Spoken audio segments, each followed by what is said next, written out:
हसन लोकसभा मतदारसंघातनं प्रज्वल रेवण्णा आघाडीवर आहेत। म्हणजे एवढे गंभीर आरोप होऊन सुद्धा प्रज्वल रेवण्णा आघाडीवरती आहेत आणि 31 मेला आपण येणार आहोत, आत्मसमर्पण करणार आहोत वगैरे त्यांनी सांगितलेलं होतं। मंडीमधनं कंगना रनौत 20,000 मतांनी आघाडीवरती आहे आणि हसन मतदारसंघामधले हे जे निकाल आहेत हे कुठेतरी एक आश्चर्य वाटेल असाच हा निकाल म्हणायला। प्रज्वल रेवण्णा आघाडीवर दिसतात।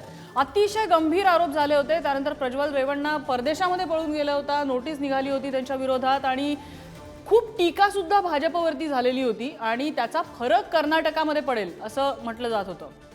निश्चितपणे मतदानाच्या वेळी निघणारे मुद्दे, इश्यूज आणि प्रत्यक्ष मतदान। हसन लोकसभा मतदारसंघाविषयी गुरुप्रसाद जाधव सध्या आपल्या सोबत आहे। गुरुप्रसाद, ज्या प्रकारे हसन लोकसभा मतदारसंघाचे ट्रेंड्स येत आहेत, रेवण्णा सध्या आघाडीवर दिसत आहेत। अर्थात हा अंतिम निकाल नसला तरी सुद्धा ही एक मोठी बातमी आहे या क्षणाची।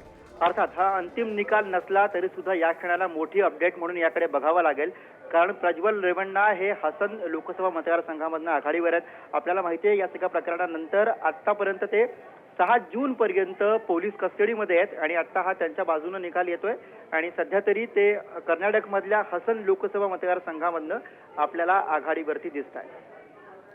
अगदी म्हणजे 6 जून पर्यंत ज्या माणसाला पोलीस कोठडी सुनावण्यात आलेली आहे, ज्यांच्या निवडणुकीच्या वेळेला त्यांच्यावरती इतके गंभीर आरोप झालेले होते आणि तरीही त्या प्रकरणानंतर सुद्धा रेवण्णा जर आघाडीवर जात असतील तर काय म्हणायचं या सगळ्याला, कारण हे आरोप साधे सुधे नव्हते, हे गंभीर आरोप होते अमोल।